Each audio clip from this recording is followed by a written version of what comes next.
Good morning. I'd like to welcome everybody out today to March 13, 2025 regular board meeting held at the Magna Water District at 8885 West, 3500 South, our general office building. I'd like to call the meeting to order. Would you all please stand and join me in the Pledge of Allegiance? I pledge allegiance to the flag of the United States of America and to the republic for which it stands, one nation, under God, indivisible, with liberty and justice for all. Thank you. I'd like to welcome the public and guests. Today, do we have anybody that would like to address the board? And if you do, you can't take any more than 3 minutes unless it's allowed by the board. So see none. And anybody have a conflict of interest that's on our agenda for today? Okay, see none. Okay, moving on. Let's approve our common consent items. All right, minutes of the regular board meeting held February 13, 2025.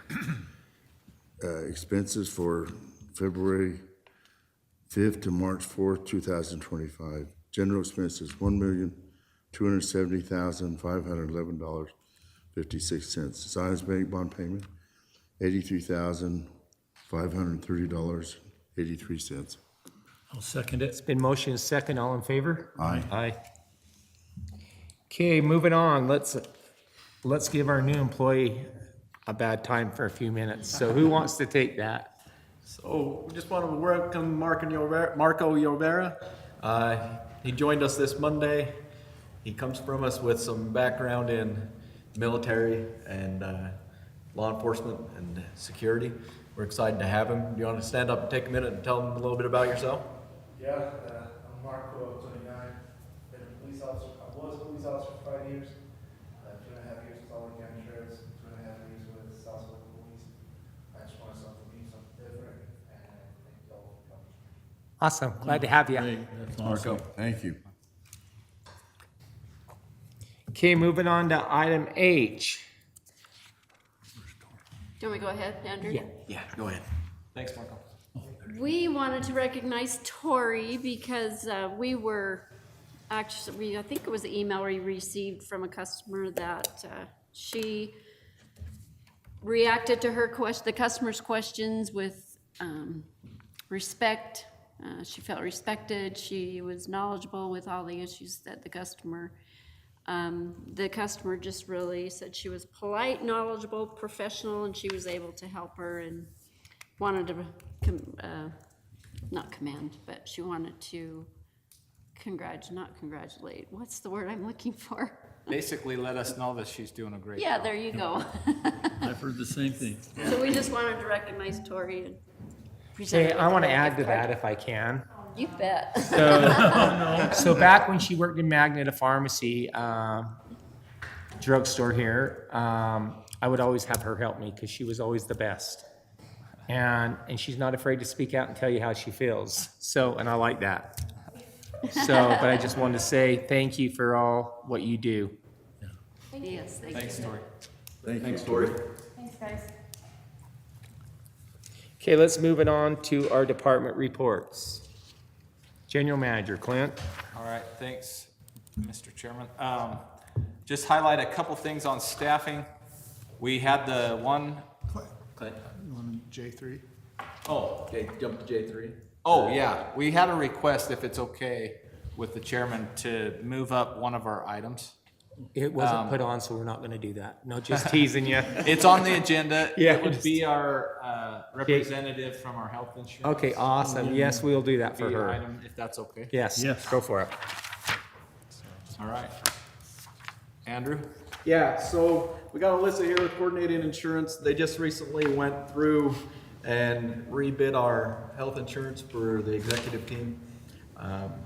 And she's here to explain a little bit more about what our recommendation's gonna be. Yep. Either way. Whatever you feel comfortable with. Hi, my name is Alyssa Levice, and I'm with Coordinated Insurance. So we have determined upon reviewing, the claims data from the current renewal with the same plan, the carrier Blue Cross Blue Shield. We've ran quotes against a couple different other carriers, including Select Health, United Healthcare. And upon doing that, surveying the employees, getting the list of doctors and medical providers, we've determined that it's the best fit to stay on the current plan. All of the doctors we were able to find are in network, and the out-of-pocket maxes for the years and the deductibles were significantly lower for the Blue Cross Blue Shield. So it was a win-win all around, but we did do our due diligence. There will be a slight increase on the plan. We are looking at about a 7% annual increase from last year, which comes out to a total of about $600. Oh, wow. Per month. Which is pretty standard based on age, health, as we, year after year, so. We are also hoping to switch, we are, and you can, I don't know how in-depth you want me to go, so if you want more details, I'm happy to provide those. But I have all the rates here and the totals. And you know what you could do is give the rates to Clint, and then he could share it with the board. Are you okay with that? And that way we don't take up all your time, and All right. I will are you send okay with that? That over to Clint. We're also looking at switching over the HRA account, the health reimbursement, arrangement from NBS to Health Equity, following just some issues with service and access to funds, claims getting approved, et cetera. And so it appears that Health Equity can be a better option for that, a little bit, hopefully, more smooth process. Although we do love our partners over at NBS too, so. And I'm happy to provide the information on that. There will be, the cost per account is $295 per participant per month as an admin fee. There is an implementation and renewal fee. The implementation fee would be $250, and the renewal fee would be $250. Now, Leila, do you happen to remember the renewal fee for the current NBS plan? I don't believe there's an annual renewal fee, but there is a per month charge. Since this part wasn't formally on the Yeah. agenda, we'll bring that back. Yeah, We'll have time to bring it. Yeah, we'll bring that back to the board next month. And I'm But I happy- appreciate you giving them a heads up. Of course, and I'm happy to, I can email those over if you need to. And then anything else specific that you wanted me to address today? I don't think so. I think in the packet, it shows a lot of the rate breakdown and things like that. And if the board's interested in seeing some of the comparatives to the other companies, I can also get that for you. And the dental and vision rates, will be the same until next year, is when the renewal is. Okay, great. Thank you. Thank you. Appreciate you coming out here. Absolutely, thank you for having me. Okay, Clint. Okay, back to my report. So water service maintenance position on the construction crew was filled by Marco, you met him. We had another one that had opened up, on the construction crew, and that one closed in-house with no candidates. So interviews are scheduled for next week. Okay. The district inspector position was posted in-house. It closed and there was one applicant. And so we'll just follow up in the closed with the details of that to get board confirmation that they're supportive of going forward on that. Okay, and we had nobody inside, Yeah, just one. just one? For the inspector. Oh, okay, right, okay. And then the staff engineer position, I think they're prepared to make a recommendation on that one as well. And so we'll follow up with the board on that and see what the thoughts are there Okay. on moving forward. As far as operations, One thing I'd like to highlight on the water side, a big milestone for the district is the Zone 3 emergency backup generator was completed, and it's operational. That was identified, if you remember, as a weak spot on our risk management planning and in our emergency response plan. And so we're excited to have that completed, and now we have full backup power on all of our critical facilities. Great. So we're excited about that. On the wastewater side, I'll just highlight that the operations manager, Dallas, has been getting bids on asphalt repairs and then paint and staining of a bunch of facilities that we identified on our in-house walkthrough last fall. And so he's working through that list and making quite a bit of progress, so I appreciate all the efforts there, and we should be getting a bunch of that taken care of. Okay, great. So, on the office side, I'll just highlight that, sorry, I just lost my place here on the, if you'll just give me 1 minute to get back. All right. Office side, we're working through the changes. There's been quite a few meetings and discussion on how the union collective bargaining bill is gonna impact the district. And so we've met with URS, which is a large provider for municipal facilities for insurance and pension through them. Andrew's had discussions with PEHP. He's talked with Berkeley, APA benefits. We're trying to get options put together for in the event that we have to provide these services, insurance and pension. That's the big critical thing. Right. We're getting answers. We don't have all of them yet. And there's a lot of things in the air that we're waiting to see the outcome on. But wanted to let the board know that we are working through that, and we can talk about any of the specific details in the closed session, the collective bargaining, but wanted to highlight that we're working on that. And the office is working on the Yopify notices for the meter change-outs. We've been doing that. I think that's been successful.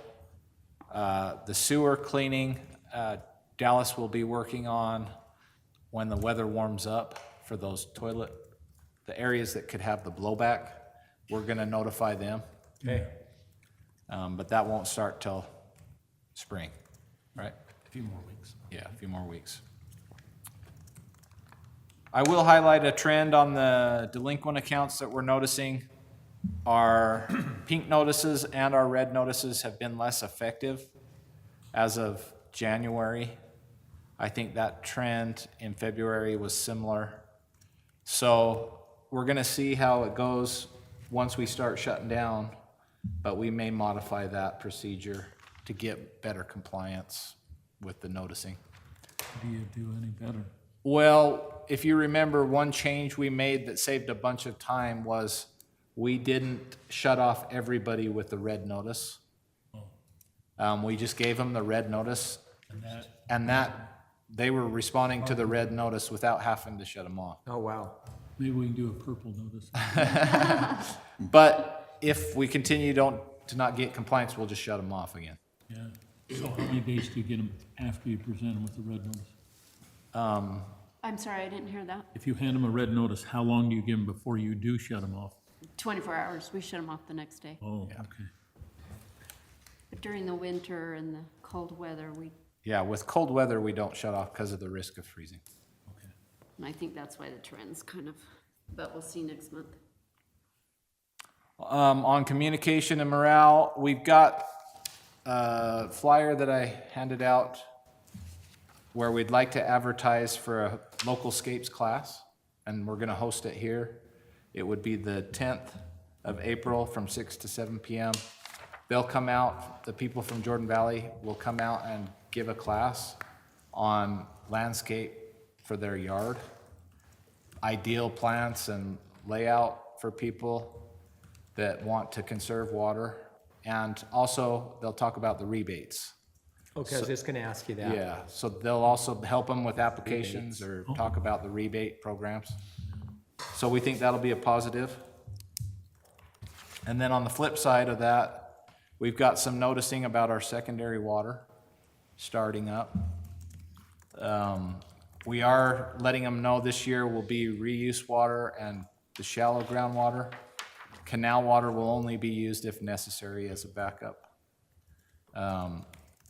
Steve will talk a little bit more about some operational things we're doing in preparation for that during his section.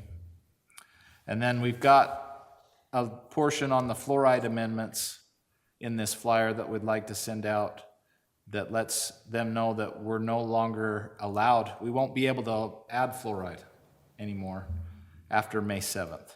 May 7th. Yeah. So we're gonna try to time our existing fluoride, make sure we won't order any more. We'll just try to run it out and still maintain our targets so that we don't have to deal with the fluoride. Yeah, we should be pretty close to. We should be pretty close to that. A significant thing to note that we also have the cost of fluoride was identified in our rate schedule.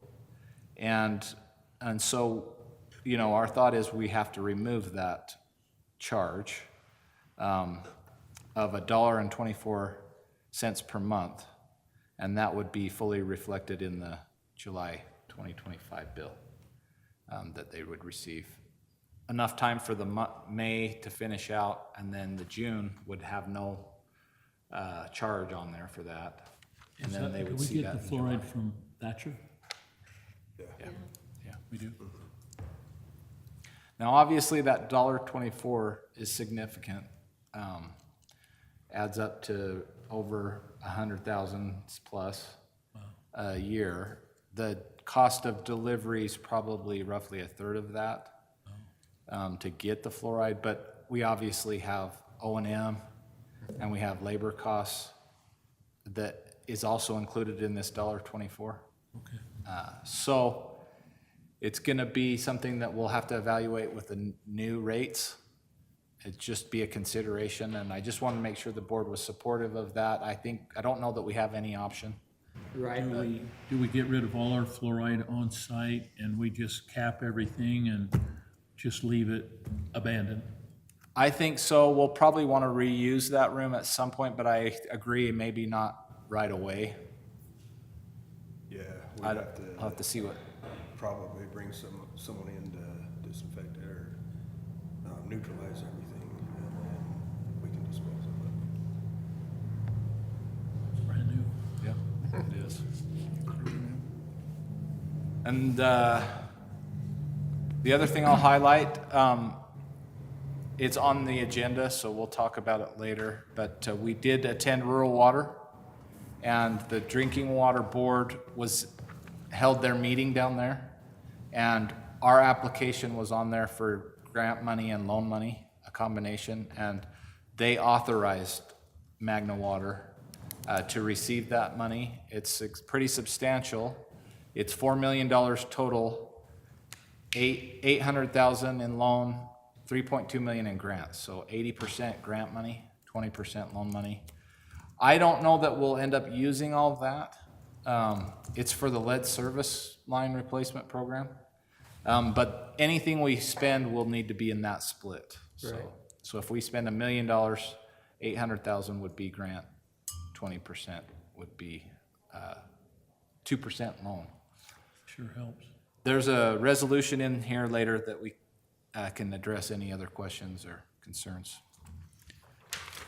But I think that's the end of my report unless you have any Okay, questions. so before we get going any farther, I screwed up. So I need to recognize everybody for the minutes. So starting to our right, we have our district engineer and Trevor Andre, our wastewater, Dallas Henline. Our water is Steve Clark and Raymond Mondragon. And our HR is Andrew Sumption, Jeff White is a trustee, myself as a trustee, Danny Stewart is a trustee.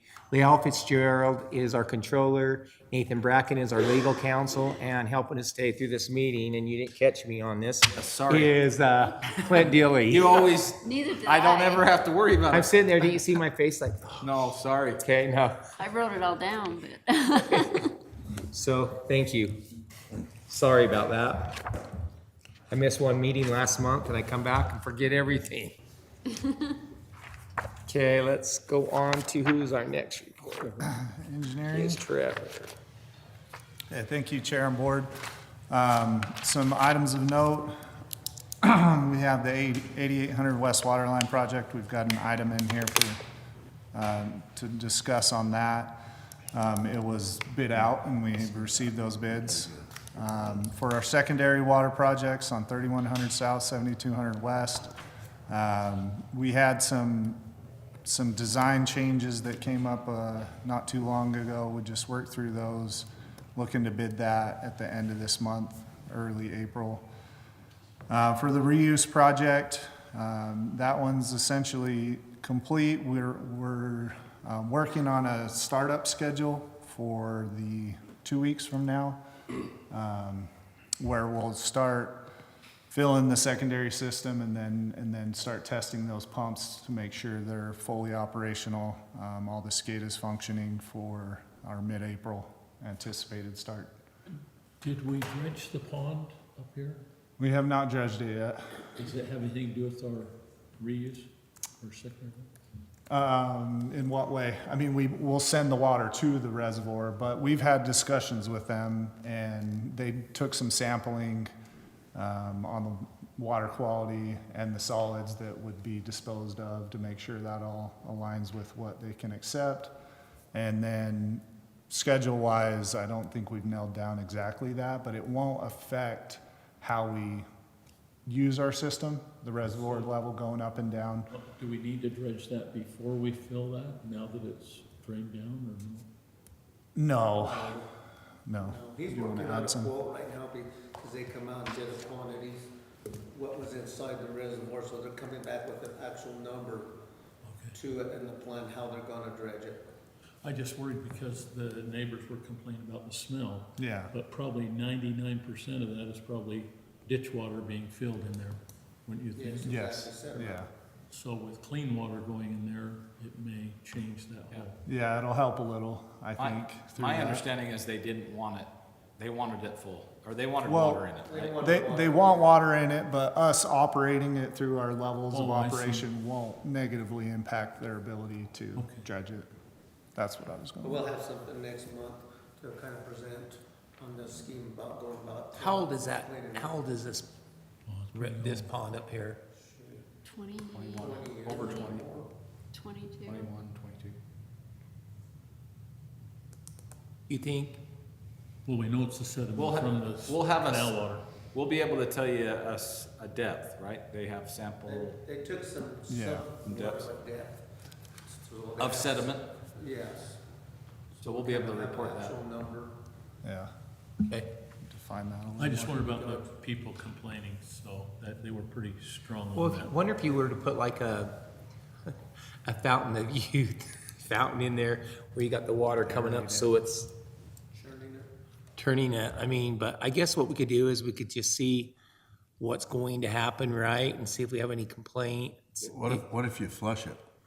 You know, put some water in, flush it, and do that 2 or 3 times to get that stuff out of there and Yeah, where send do it you in put your it? canal. Yeah, where we're gonna put it, where we're gonna put it. You come back in the canal and go on out. Okay. Yeah, so I think Steve will hit on some of the flushing things that Okay, we're working on okay. In his report, but yeah, those Great. are all good ideas. Influent pump station, just chugging along. Excavation is the main thing out there. They've got mostly excavated. The pump station site, the grip building's been excavated for the foundation. There's tying some rebar, and then we're looking for concrete in a couple weeks. For our wastewater treatment plant facility plan update, we'd like to schedule something for May board meeting, if you're supportive of that, we'll bring that and have that as an agenda item to review and discuss. Haynes number 8, had a little traction there. That's the grant from the EPA. We've got a meeting set up with them next week to discuss where we're at, go through the documents that have been turned in, any comments or concerns they have. Haynes number 7, that one's moving forward as well. We got plan approval from the state of Utah for that, and so we'll look to get that bid out this month as well. West Side Collection Project 1B, they're still working on the open cut section. If you've ever drove 8,000 West north of 201, you know that road is really crappy. Yeah. The city And- knows that too. And it has impacted this project pretty significantly. All because all all the the- sloughing and All the excavation is just terrible. there's a lot of, Yeah, debris. there's no base to the asphalt, below the asphalt. So there's no real road section, no structural integrity, and so we had a lot of, we would zip, start trenching, and then over time, that concrete would crack and it would slough into the hole. So our excavation has gotten much wider, the amount of material we're putting back in, plus, future asphalt repair has gotten quite large. We've started having conversations with the city on, potentially teaming up to rectify this situation. We don't feel that it was all based on our project, and so. Everything we excavate out, we have to haul away, don't we? The native, Say the yes, garbage in it and correct. stuff, It doesn't meet compaction. No, they're What do putting, we haul it to? I don't know, BD, the contractor's taking care of that, but and the natural springs too, we got down there. there was a decent amount of, I was down- groundwater that they've been pumping out, I was down there the other day at the city and, yeah. yeah, so. Next to a marsh, right? Well, the groundwater's changed over, the distance of that. Near 21, there wasn't much. Midway, there was quite a bit, and then a little bit less closer to 201. So I think there is some spring somewhere in that area, and that may impact, what's happening there as well. But all of this saying that there's likely to be a change order for that project. Don't know exactly what that's gonna be. Like I said, we want to talk with the city and see if there's some compensation or. Have you identified all the parameters now so the contractor knows Yeah, that's where this is at. what it takes to finish the project? We know what needs to be done to rebuild the road. The question is more of, do we have that entire cost in our project, or is there a share? That sort of thing. That probably isn't very fair. Let's just leave it as a dirt road from there. First Mountain Fuel, or the gas company will complain because that's their access now. Yeah, they actually are the ones, their project created most of the, bad roadway that you could see, but obviously with no base under the road, it wasn't built appropriately from the get-go. So just want to bring that to your attention. I'll keep working. So Trevor, right there where the big springs hit, there's like a 3-inch spring there, and that's the Magera property, am I right? Yeah, right. McGarrett's got a great big spring right there. Mm-hmm. There's another one, that brick house down the road, Yeah, that's added to the groundwater. where I that think. pond is and stuff. That makes sense. Other things, railroad parcel, we've got a partial appraisal completed on that, but we're working with them to get another evaluation.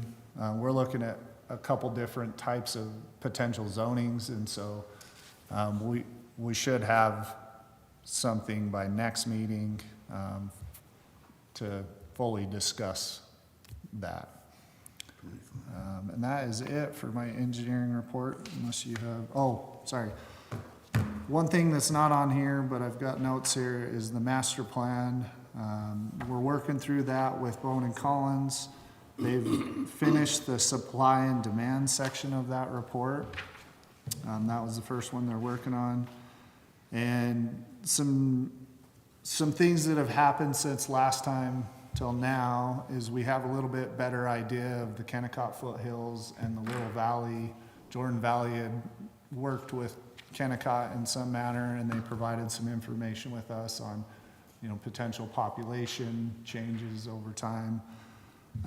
We also have prioritized reuse as our main secondary water source, with Canal being the backup where it was the other way previous. We also, have put some emphasis on additional shallow well groundwater. Are you gonna be having a meeting on the master plan or no?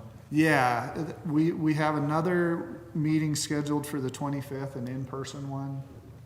And you're of March. welcome. It's at 10 a.m. March 25th? Yep, March 25th, 10 a.m. It'll be here. If you would like to come. If there's, I think the only thing would be is if there's more than, if there's a full representation of the board, we could do a board meeting and then go into that, like a work session. Well, you know what, we can decide if Jeff wants to attend Sometimes it. I just come and sit in and Yeah, listen. that would be great too. It's been pretty informative. Yeah, yeah. Well, you know what, as long as we're not making no recommendation, I mean, we're just listening. Yep, that's- Okay. Three go, Thank you. Well, if it's just an informational meeting, then no. no.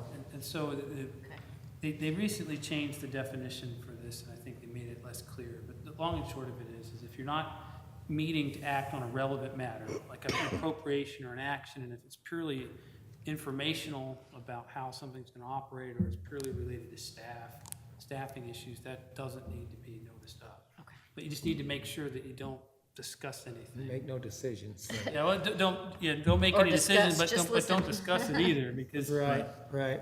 Because what they don't want is for you guys to go, let's say, tour a new facility, and then while you're there and it's not noticed up, say, hey, we need to do all this stuff and appropriate all this money for it. Let's have it at the next meeting, and you get to the next meeting, you've already discussed it, and so there's no discussion on the record about why you voted the way you did. Right. Yeah, every time I've went, I've just sat at the back, and it's been very informative, and it's very professional, and it's really good, some good information, so it's great to be, Would love you to hear have what's you going on attend. there. Yeah. Will you send Jeff that I'll send you the meeting invite? invite. Yeah. I wrote it down, I just don't have my phone with me, or I'd Yeah. put it in there. I don't know, the It's the 25th is on what 25th day? or what?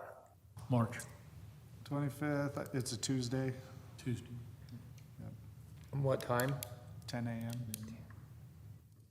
I can send all three. Yeah, of do you send it all. an invite. Yeah, it's been very impressive. Okay, Steve, we're gonna move over to you. Okay, thank you, Chairman Board.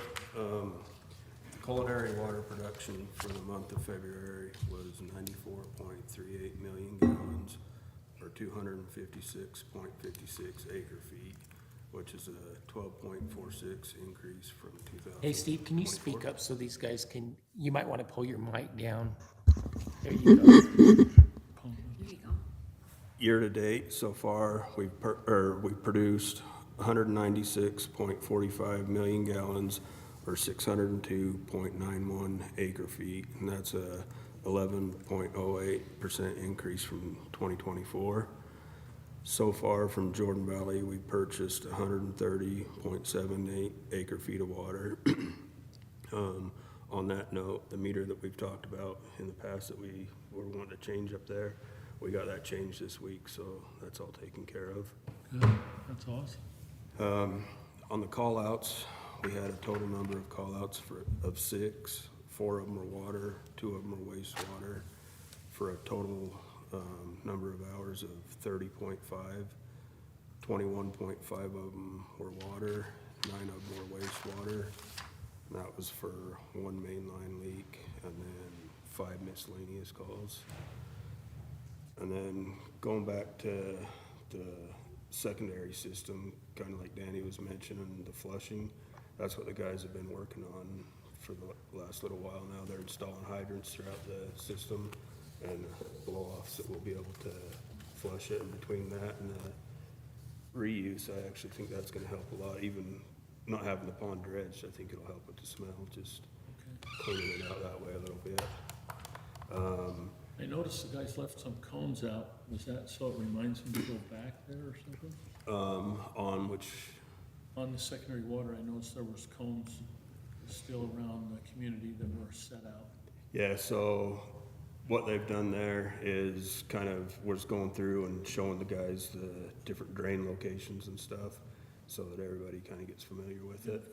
But they did had to change one of the valves, and go through and shut the rest of them so that the secondary system will be ready we're wanting to start up next week just to test the reuse system, kind of go through the pumps and make sure everything's up and running before everything goes operational on April 15th. But you will see, I don't know if you caught that, we're gonna have purple hydrants. You might see a couple purple fire hydrants. Yeah, they'll be purple, and then we're also gonna get tags for them that say non-potable, so that there's no confusion. Right.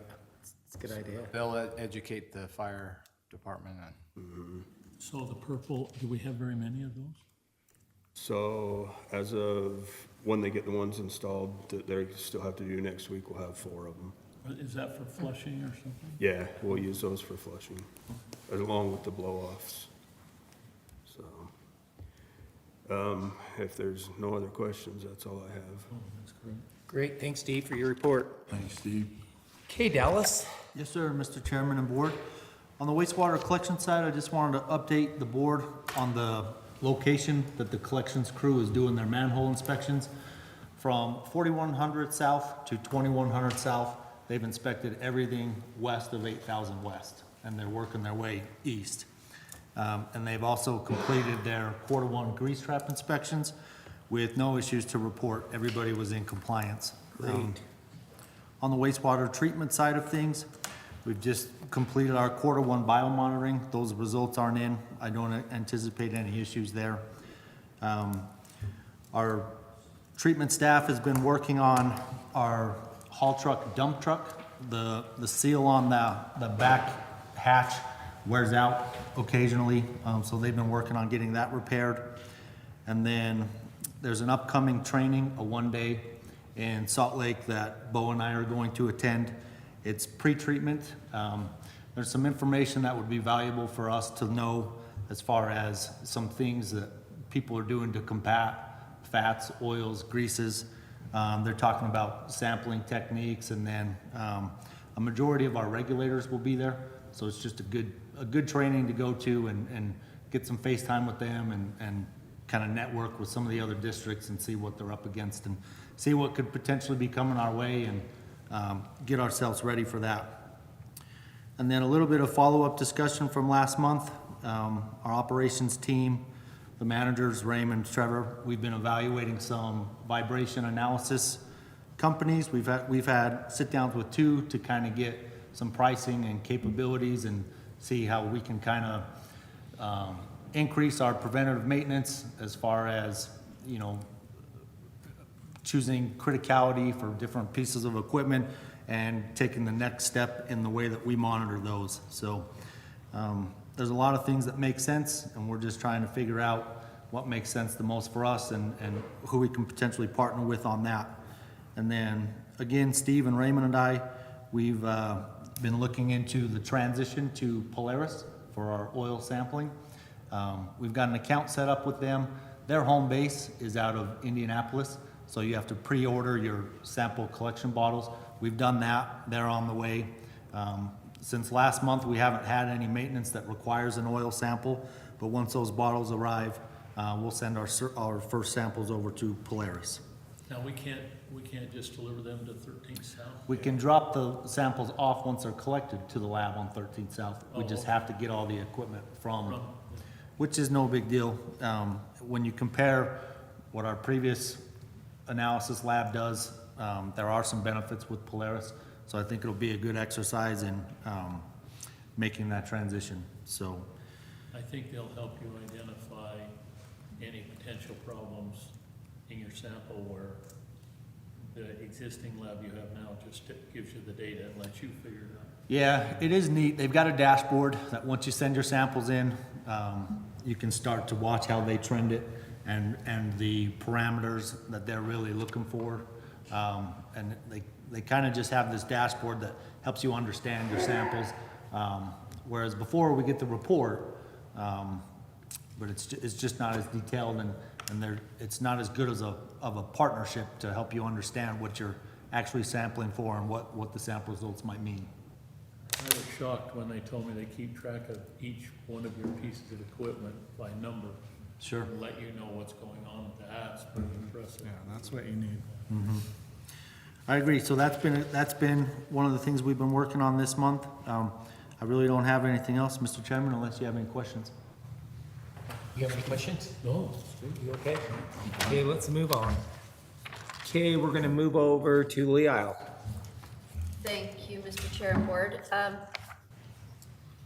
I'm happy to report we are in compliance with everything. There hasn't been any negative comments, but I do have a couple of these items highlighted. The one is our annual filing of impact fees. It's a report that we would give to the state by the end of this month. It was submitted early, which was a good thing because they came back and said, we need a different format this year. So I'm trying to put that in a different format and then get that back to them.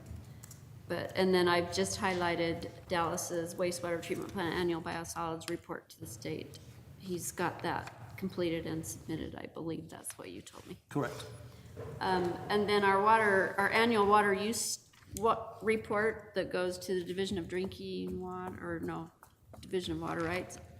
That has been submitted, both for culinary and secondary. So, and that's all I have to report. Thank you. Any questions? Oh, it's good. Okay. Okay, Andrew, moving on. Yeah, thank you, Chair and Board. Just a couple things that we've got going on is this month we've been focusing on bloodborne pathogens as our safety focus. Going around talking about some of the dangers that are there and how to mitigate the transfer of those bloodborne pathogens. This last week and this week we had a physical therapist on site reviewing the job tasks to better understand our job descriptions as well as prepare for return to work and a post-offer employment physical. I think that's going well. I think we've heard positive things back from people. And Explain to him too that we went down toward their facility. yeah, we went down, we checked out what Rocky Mountain Care offers. It's pretty impressive. They can take people back there and they can simulate the pressures, the weights, and the motions so that they can see exactly what people are capable of, so that they know that they're safe to return to work without re-injuring themselves. So. It's almost better than the rec center gym that I go to. And then they have, what, 3 doctors? Yeah, they have several doctors on site that will just refer to our personal return to work policy, and that will help them determine what limitations there are. This will just cover the district. 100%. Covers the district and also helps the employee come back knowing that they're not gonna Get her. further injure themselves. This last month, I joined the AWWA Safety Committee. I attended a meeting with them over at Jordan Valley. It was pretty good. They went over some of the things that we're gonna be required to do throughout the year, but the biggest thing that's gonna be the help to the district is a good portion of the meetings are focused on safety shares. And so what they do is you go around, you talk about some of the things that you're going through as a district and how other people are handling and how you handle it. I think the biggest thing that we came away with this last time, and I passed it on to Steve, is they have these Guardian lights that West Jordan cities are using, and they can clip them to their vest or shirt or jacket or whatever. It's magnetic, and it's almost like the lights on the top of a vehicle. And so when Steve responds to a large incident like what we had on 7200 and it's still dark outside, the employees are well lit rather than just relying on the striping. So he's looking at getting some different costs on some of those. He's got some contacts with some stuff from the fire department that he's a part of, so we're evaluating those. And then the last thing we got going on is we've been working a little bit with LHM last week on some pricing for a Chevy Colorado. They've came back with some cost on what it would be with the state contract. I think the costs are good. We had to do some adjustment on what they were gonna offer us on a potential buyback on one of our vehicles as we make the transfer. And they're gonna be getting those numbers back to me today. Maybe Steve can touch a little bit on the importance of how this Colorado will affect the water department. Yeah, so I think with the construction crew, it's gonna be a lot more hands-on for me, just because they're a younger crew, less experience. And so I think I'm gonna end up being out there, not doing the job for them, but just when they need help, or like we have these big jobs on 72 that they're not quite as familiar with stuff. It'd be beneficial to have a key of my own that I could go out and start helping shut stuff down, just to try and mitigate the problem before we have a bigger problem. So, You know, and I like that idea, and also, I think maybe next go-around, whoever's on the board needs to really consider maybe switching switching over to the Colorados over the big trucks for the meter reader crews. yeah, I think so. So maybe we need to look at the plants too and see which Yeah. needs big trucks and which doesn't, because there's a big cost savings between the two.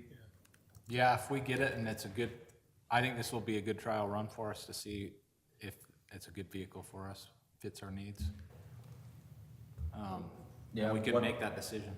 Once we get these numbers back, we'll look at how we're gonna go about getting it on the agenda and things like that. So, These Colorados will be good. We used to buy those little Ford Rangers all the time and use them, Something like that. the smaller trucks too, so. But definitely, I think on the collection crew, they need the big trucks, and I don't know how Yeah. many of the big trucks need to be at the sewer plant, but I mean, we can look at that. But a few of them littler ones would be nice. we'll do some evaluation on those before we do another set. That's it for me, Board and Chair. So I wanted to bring something up I ran across. I wanted to check into it. I was just renewing my MCS 150 compliance. You do that every 2 years. Last year, we let it lapse, and so I got with a new person that's over that department. And she was telling me, anybody driving a truck over 29,000 has to be on a random drug test. Yes, So we do. we that. do that, yes. So does Rocky Mountain notify you? Who notifies? We use Blue Line for our randoms. They come here on site once a month. And they have two lists. They have a DOT list and a non-DOT list. And there's a percentage of that they weight it so that we meet the standard for how many each year gets tested for the DOT. So I believe right now we are required to do 14 DOT randoms a year. And and I think 7 of them have to have a blood alcohol, breathalyzer test as well. And so I give them a list each month of who's DOT and who's not, and then they compile that and they bring back a random list to us. And So they just show up randomly and say, okay, we're gonna test these. yeah, they let me know what day they're gonna be here, and then I let the managers know the day of who's on the list. I was trying to sign up with Rocky Mountain because I've been driving for 40 years and didn't know anything about this. And the first I heard about it was last week. And I said, well, if you get pulled over and you're not on that list, Yeah. you could be in for a $10,000 fine. Whoa. I went, oh, wow, okay, That is heavy. yeah. Yeah, so we do that, and I think Blue Line's done a good job at managing. Okay, good, thank you. Any more questions? Okay, let's move on to our project awards and agreements. Trevor? Okay, thank you. Chair and Board, first one we have here is 8800 West Water Line Replacement Project.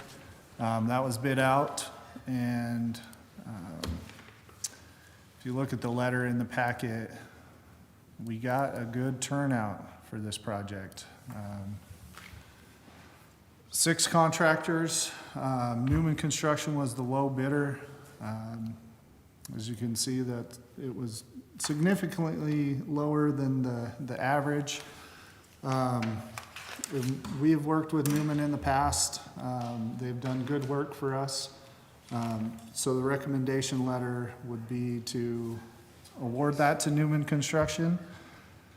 But I do want to talk about projects as a whole, and what we have potentially coming up, and the funding we have for those projects. We've talked, I think along the way, last few months about the projects we have coming up, the West Side Collection. We've got reservoirs for secondary water, as well as secondary water pipelines, and our water replacement lines projects.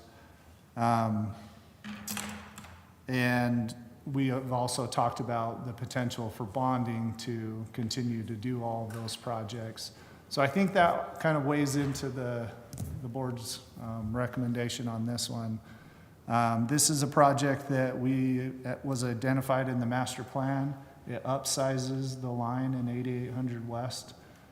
So the funding would come from our general fund as well as our impact fees.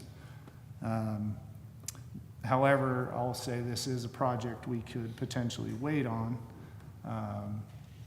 because we don't need it necessarily right now for fire flow or pressures or things of that nature.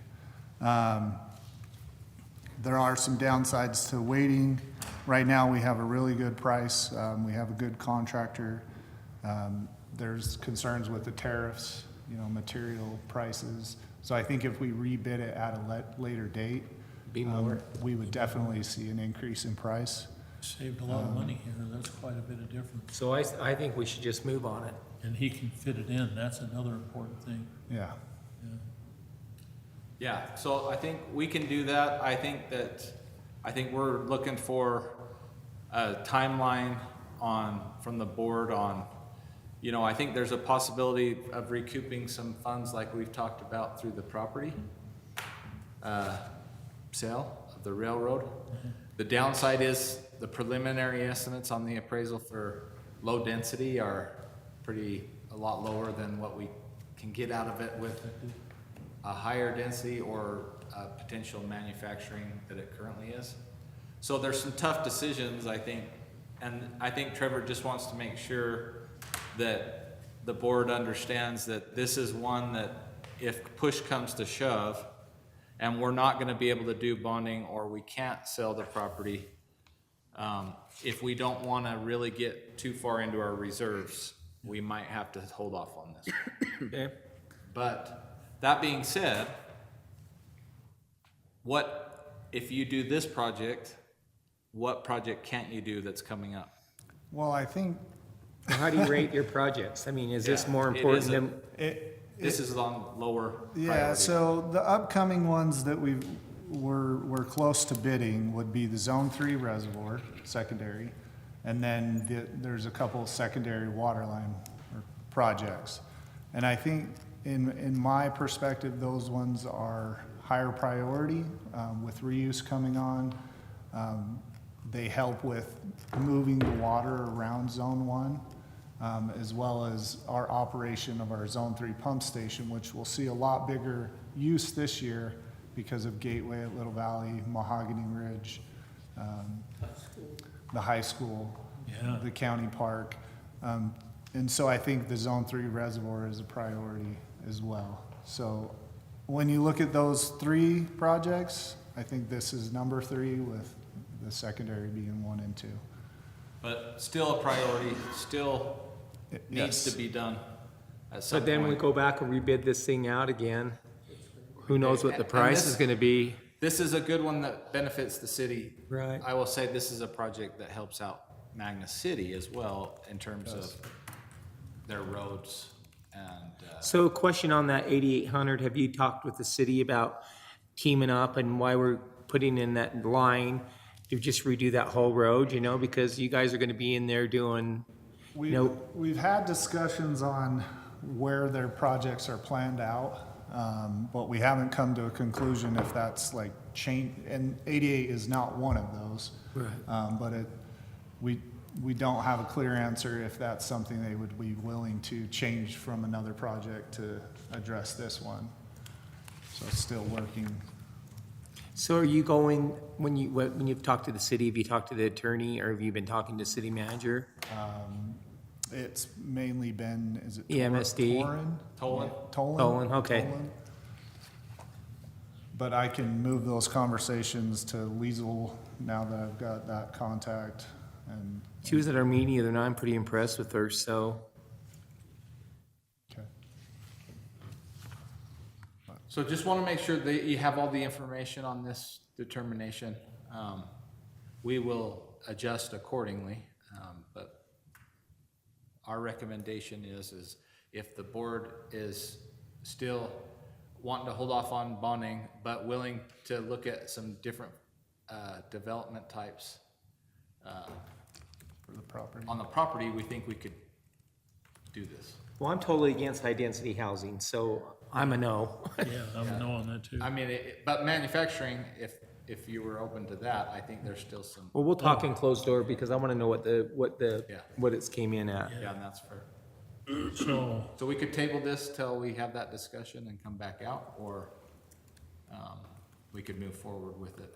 Well, you know what, if you're looking at these zone threes, and that sounds like that's your most critical, right? That you wanna get taken. If funding is an issue, then yes, I think the two of those. Now, they're gonna be more in total than this, in the 1.4. Yeah. and They'll be, the reservoir will be significant. I'm not afraid of getting bonding. Are you, Leon? No. No, I think if the board's committed in the next year to 2 years to do that, we can make it work, right? But if it's any longer than that, I think we're, How long is this bid good for? I wanna say, is it 30 days?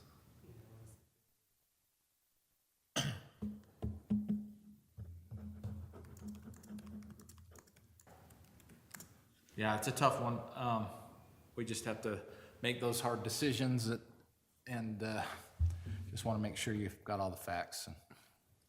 Okay, so I'm gonna throw this out there because, you know, I'm just kinda confused, but we're bidding out this job. How do we bid this stuff out when we don't got the money and we're relying on another source of income to cover this job? I don't understand that. Well, we only bid out what we can afford to do. It was budgeted though. Yeah, it was budgeted. Okay, it was budgeted, but did we have the funds? We do, we're do just have the going funding. into the reserves Yeah. potentially more than See, and I don't wanna do that. that's the. It's just a I don't small wanna part. go into our reserves. What about zone 3 and the secondary water? Are they budgeted also? Yeah, Yes. We've already went into our reserves to buy that property, and I don't wanna keep, right. I don't wanna draw that down. But we should be able to pick it back up. Yeah, Yeah, easily. yeah, that's the idea. Okay. I don't know. So- I hate to turn it away because it's gotta be done. It's just not it's number 3 on priority, but still. Do we need to talk about, our other thing in Yeah, closed it could be before? tabled and we could have some more You come back discussion on in that, and then re-hit do it. this after. You want a motion to table? Yeah. Mr. Chairman, I'd like to motion to table the 8800 West water line replacement project. I'll second that. Been motion second, all in favor? Aye. Aye. Thank you. Should I move on to item 2? Yes. All right, Chair and Board, this is a task order for JUB Engineers for the design and bidding services of the West Side Collection Phase 2 in the amount of $219,900. We did a request for qualifications for our West Side Collection recently, and JUB was one of the engineers that we selected to help us through design of those different phases. I've gone back and forth with them on creating this task order and fee schedule. And just as a point of reference, our West Side Collection Project, we're working on 1B right now, which is down 8,000 West, and it crosses SR 201, and it ends here at that park and ride on 8,000. Phase 2 continues from there. It comes over into the Maverick property and then heads west, paralleling our existing sewer line, and then it ties in here at 8,400. So Trevor, that's on the north side, right? That, where that This is sewer the line's south gonna. side of South side. 201. Is it, okay, yeah, you're right. We can zoom in a little more. Yeah, 201, this is the eastbound travel lane, so we're south of that. And then 8,400 west. So this one includes 2 different crossings, one at 8,000, one at 84. Okay. I'm sorry, I was thinking the other way because the other night in our council meeting on the north side of 8,000 over to 72, you had Morgan Asphalt come in and paved so far. And they put the barricades can't stay there, so we need to finish that road out, Yeah, so. okay. So I have, full confidence in JUB's ability to help us through this design and get a good product. I would recommend that we award this task order to JUB. It's within our budget, and it helps us to continue on with our West Side Collection projects, which is a good thing. Okay. Yeah, Mr. Chairman, I'd like to make a motion to award JUB Engineers task order for design and bidding services of the West Side Collection Project Phase 2 in the amount of $219,900. I'll second that. It's been motion second, all in favor? Aye. Thank you. Done deal. Okay, Trevor? I might be wrong here, but we talked about number 3. Yeah. But we never made a motion on Correct. that. Do we want to do that now? Were we gonna get some numbers on that? I thought. There's some numbers available in the I packet. seen the numbers. Oh, There's two different things. One is the renewal of the Blue Cross, Yeah, and then one is the HSA. yeah, HRA aren't there now. The HRA, we're holding on. Yeah. oh, That's the information we haven't given. so we're just doing. But you should have everything you the need renewal. for the renewal, unless you have any questions. Yeah, the No, that renewal, sounded good. renewal had a 7% 7% increase. increase. It's about $600 per month. Right. Which, year over year, 7% is probably That's pretty minimal smaller compared Than what to we've had. Which That- is what sad. we've seen. It's sad that we- and it's pretty good for the market today, Yeah. comparably to what other people are seeing. Okay, Mr. Chairman, I'd like to make a motion to renew the executive health insurance with Regency Blue Cross Blue Shield. Second that. In motion second, all in favor? Aye. Okay, now Number you. 4, thanks, Chair and Board. So this is one that we do yearly. This is for our GIS, database development, maintenance, creating our different maps and updating those applications. And it's by our Dura in the amount of $75,000. This amount is split between the different groups within here: water, secondary water, wastewater. They've made some really good progress.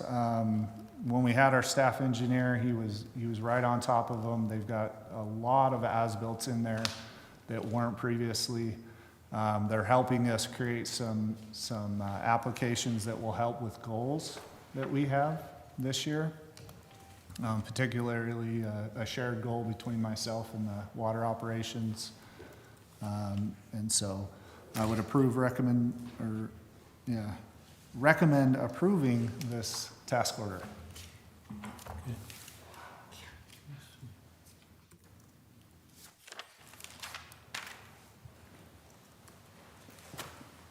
Okay, Mr. Chairman, I'd like to make a motion to approve the GIS database development and maintenance as-built mapping and GS application development by Ardura in the amount of $75,000.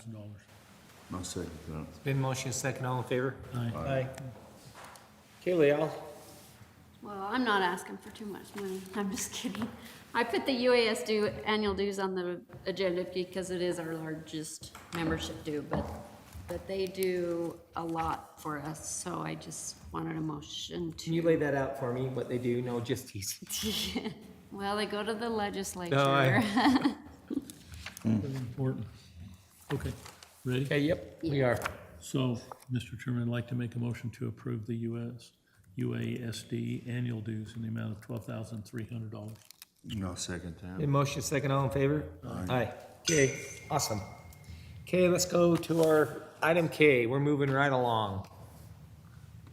All right, this is a resolution. I appreciate Nathan working with Leal and Trevor to put this together, to make sure that the board is supportive with us moving forward with that grant and loan money. There are obligations that obviously we need to fulfill. The authorization from Drinking Water Board doesn't mean we have to do it. Right. And so before we spend any money, I want to make sure we've got board support to move forward. There are some things that we've been looking at right away, purchase of water filters, water pitcher filters. There was a potential for a customer that had a leak. We'll talk a little bit more about that one. It didn't end up being a lead line, so we'll have to follow up on that. But this gives us the comfort that the board supports moving forward, and then we will still have to close on the loan after this. So How long this- will that take to close on the loan? that they could probably answer better. I don't know an exact time frame. I would imagine Maybe 30 a month. days. 30, 30 to 45 60 days, days, yeah. most likely.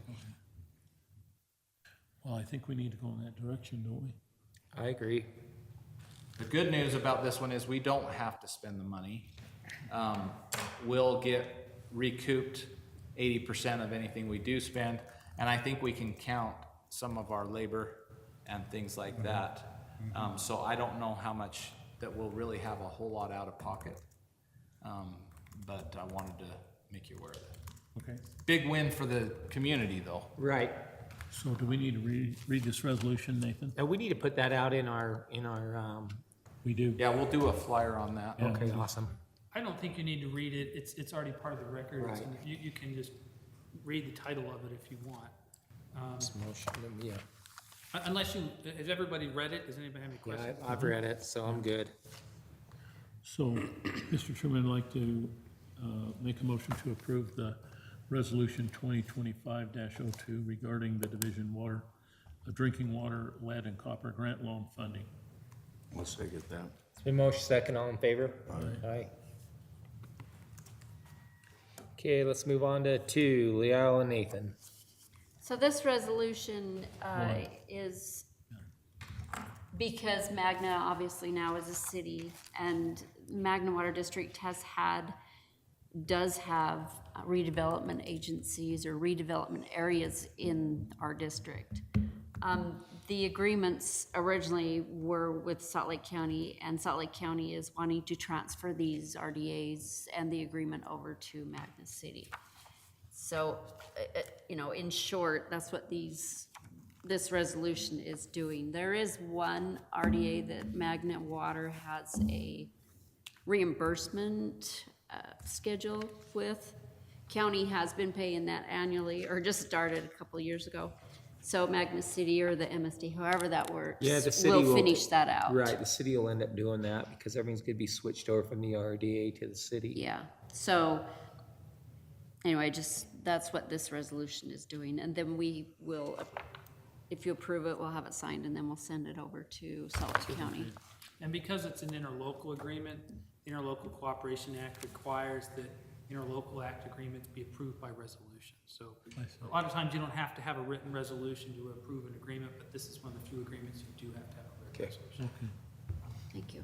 So, Mr. Chairman, I'd like to make a motion to approve the approval of resolution 2025-01, regarding the assignment agreements between the Redevelopment Agency of Salt Lake County and the Community Reinvestment Agency of Magna. I'll second that. In motion second, all in favor? Aye. Sorry, Mr. Chair.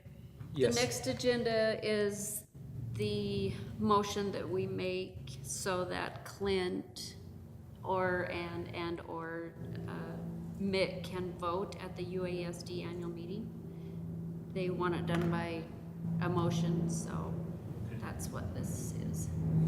Okay, Mr. Chairman, I'd like to make a motion to approve Clint Dilly as the appointed member of the UASD Board of Representatives and Mick Sudbury as alternate member to vote on all items of business raised at the annual meeting of the association.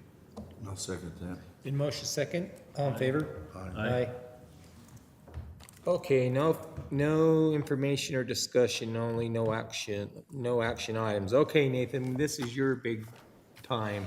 Well, and I'll try to be quick, because I know legislation is the most interesting thing. So I have about 7 bills to go through. There are more, but I think these are the ones that have the biggest impact. And a lot of these, we were waiting to see what was going to happen with them when the packet went out, so we weren't able to put together a written. Some of them were passed within like a half an hour at the end of the session. But first one is HB 12.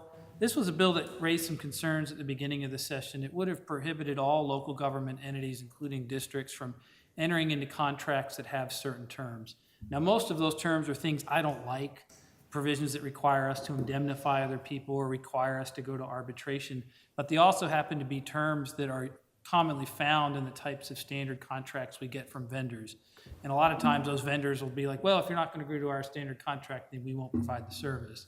So there was a concern that this bill would be harder for smaller districts that have less bargaining power. But we were able to, the UASD and others were able to get it, mainly UASD was able to get it amended to basically say that these terms are void and unenforceable. So what that means is we can still sign this. If someone can send us a form agreement with all this objectionable stuff, we can still sign it. And if ever there's a dispute, I'll say, hey, you can't enforce these provisions. It's not my fault. I represented my client. You should have read the law. Or if we really need to, or if they're aware of it and they balk at it, it authorizes the attorney for any local government entity to put together a written waiver, basically, of those provisions. So ultimately, I think it became a good bill. But there was a lot of concern about it at the beginning. I'm just going to go through these in numerical order. HB 81 is the fluoride bill. I'm sure you've heard of this. This, you guys have already put it on your form, but basically, you will no longer be able to add fluoride to your drinking water system effective May 7th. And then What bill number was that again? Did you say? that was HB 81 was that bill. Okay.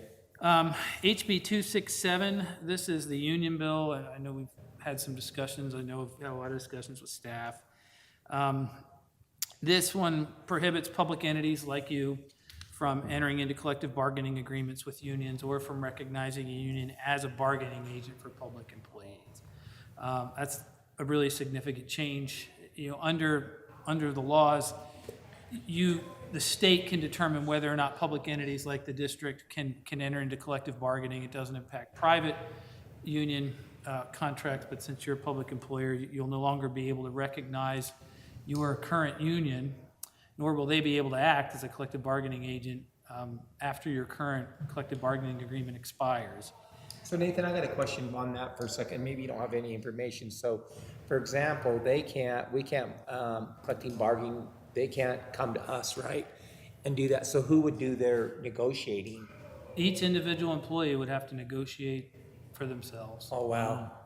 So, which was really, I think, a lot of the union's concern about the bill. And the sponsors bill was like, I feel that the unions are getting in the way of employees from having their own discussions with their employers, and but I think a lot of the unions were like, well, a lot of our membership don't want to have those discussions. They want to band together and have, so with this bill, collective bargaining with you is effectively over once your current contract expires. And It cannot be extended out. That's the second point, is that we can't extend your collective bargaining agreement either once it terminates. It does. Now, the bill sponsor have been very clear in saying, look, people who are a member of a union can still be a member of the union. You know, so if they want to pay dues themselves, and they can still direct the district to withdraw their dues and pay them to a union, but it can't exceed 3% of whatever their pay is each month. And so I expect some folks will still be a member of the union. The union just won't be the collective bargaining agent. We won't have a collective bargaining agreement. But, you know, there are some provisions. This is the third time we had a union bill in each session. And in the past, the concern that we had is there were provisions in the bill that would have prevented any type of union activity from happening on Magna's property. And there is language in that that would prohibit that, but it does allow for the public employer to make exceptions if it determines it's in the best interest. So I think in the near term, while we still have a contract, it would still allow you to have union reps come over and talk about the employee's benefits under that contract. But after the 27th, and then it just. Yeah, but after it expires, then I don't know, I don't know who you're gonna have in the union. If you still have union members, but at that point, I don't know what the value is. But you still, if you want to have them come and use your facilities, you can, but you should make a finding about it. I would just comment, to be clear, in our case, our collective bargaining unit won't continue to provide benefits, Right. pension and insurance without an agreement. So it's not like some of the other unions where they could stay members and have a union. This will end the union at Magna Water. But that is not required by the bill. That's a decision that the union made. That's the decision. That the union's made. union, that's their policy, I guess I should say. Yeah, so that's not something the bill prohibits. The Right, bill, right. They could still be a member of the union, they could still direct you to pay their dues to them. We couldn't have a collective bargaining agreement, and they couldn't be the negotiator, the employees would have to negotiate their own thing. So those are kind of the high points of it. Any other questions? And we'll probably need to go through and have more of a discussion on what it means with respect to your specific agreement as we go about implementing it the remainder of its term. But I know this was probably the bill that you guys had the most interest in. Any other questions on that? No, yeah, because it just makes it really tricky. And like you say, come 2027, then it's gone. Yeah. Makes it tough. So now we're getting into the bills that kind of passed at the absolute last minute. The first is HB 274. I mentioned this earlier before the session, but there was a report that the Division of Water Resources did in the fall that basically talked about how water districts were funded. It was done in response to arguments by some special interest groups to revoke the ability of water districts to have property taxing authority. The report came out and said, no, that's a bad idea, but you do need to do some more work on your tiered rates because the highest tiered rates in Utah often aren't enough to incentivize conservation. And part of the reason for that is those rates currently under law need to be tied to your actual costs if you're a district, or they need to be reasonable if you're a city. So if you have low costs, you can have a high tier and it just won't be that effective. So what this bill does is it allows all public water suppliers to charge conservation rate tiers. And those tiers are deemed to be reasonable and to reflect actual costs, and they don't require any sort of demonstration that they are in fact reasonable or actual. So the idea is that you can have some really high rates to incentivize conservation. Now, for larger water suppliers with more than 500 connections, which applies to you, you will need to have some conservation tiers by July 1st of 2027 for your culinary system. And They have to be justified though. no, they just need to be able to incentivize conservation. That's what they've taken out the justification for these high-end, because that's the problem, is that I have some districts that just have low cost. Their water's cheap, and their highest costs are not very high, but their customers are, I have one where they're hedge fund managers. They have hundreds of millions of dollars. They don't care what the top rate is, but they don't have a lot of water to go around. And so when they slapped a conservation rate on them, they all screamed and cried and said they weren't reasonable. Well, this deals with that precise issue. It protects them. So you guys will, and you can have multiple conservation tiered rates. So you don't have to have one. You have a fair amount of flexibility. The highest rate, though, you need to have, that needs to focus on, a program that is designed to incentivize, encourage, or result in reduced water usage for more efficient use. So you guys have a fair amount of flexibility on what that looks like. What happened, though, at the end of the session is the section of this bill that deals with secondary water. So there's always been a provision of this bill that would deal with secondary water. I think a lot of it you guys are already doing. You have tiered rates, which you have. In April 1st, 2020, you'll have to provide educational materials, which will be developed by rule by the state. But at the very last minute, Senator Stratton introduced an amendment to the whole bill that said, hey, if anybody uses any amount of water for pasture, food, or a garden, like just a tomato plant, you have to charge them the lowest tiered rate, which would have gutted the whole bill and undermined every district and every water provider's tiered rate structure. So the UASD, I spent 2 days working on this with a whole bunch of other folks. We were able to get that language out of the culinary section, but the Senate compromised and added it to the secondary system.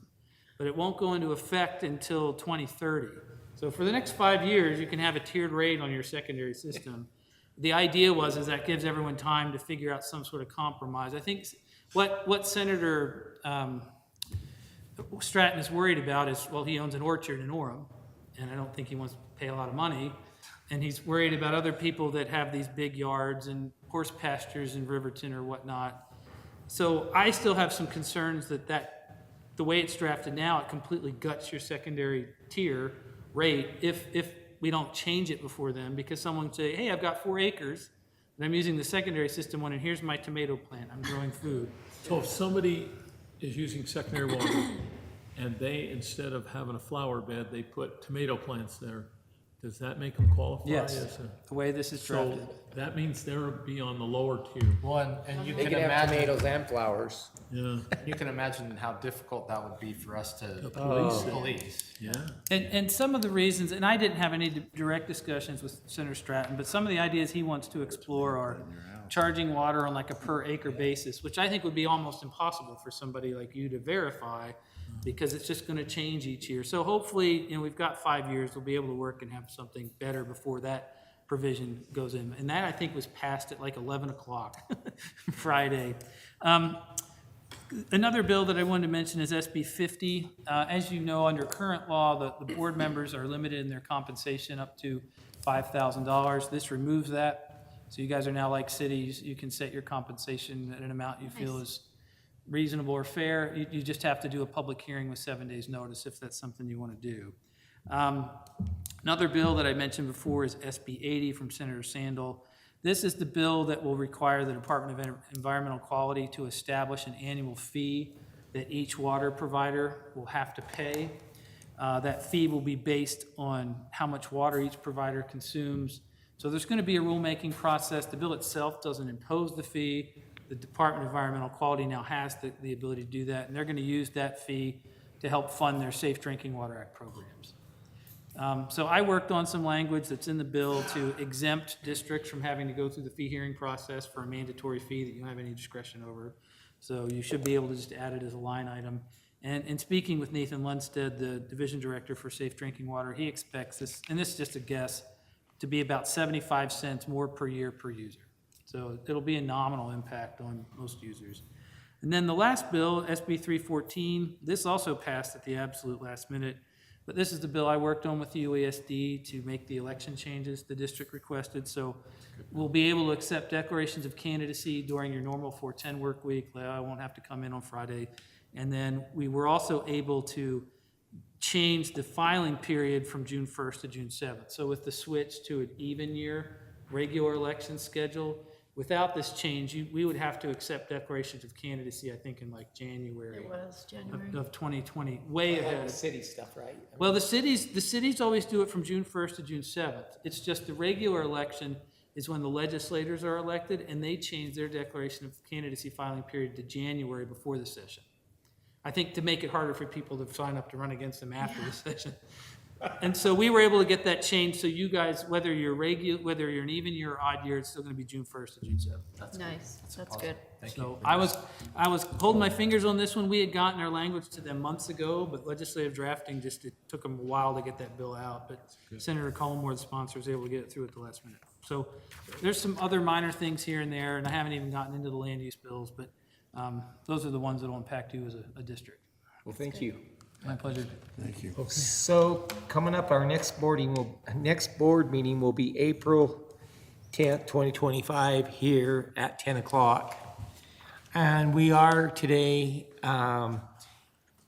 needing a closed door meeting, so if you would like to make that. So, Mr. Chairman, I'd like to make a motion to take a brief recess. And immediately following, meet in closed meeting to discuss character, professional competence, physical or mental health of an individual, the purchase, exchange, or lease of real property, including any form of water right or water shares pending or reasonably intimate litigation, and collective bargaining purposes pursuant to Utah Code 52-4-204 through 205. I'll second that. A motion second, all in favor? Aye. Aye. It is 11:24. These your dot gov ones now.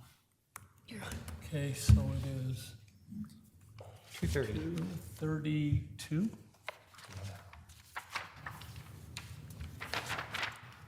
What time is it? 2:32? Yeah. I don't have my. Yeah, 2:32. Like to make the motion to close meeting and reopen the public board meeting. I'll second that. It's been motion second, all in favor? Aye. Okay, do so we can keep that closed, we don't have to even talk about that. That's what he said. Okay, so any other business before this body? Is there any comment? We're good? Okay, you want to make a motion to adjourn? I can make a motion to adjourn. I'll second it. It's been motion second, all in favor? Aye.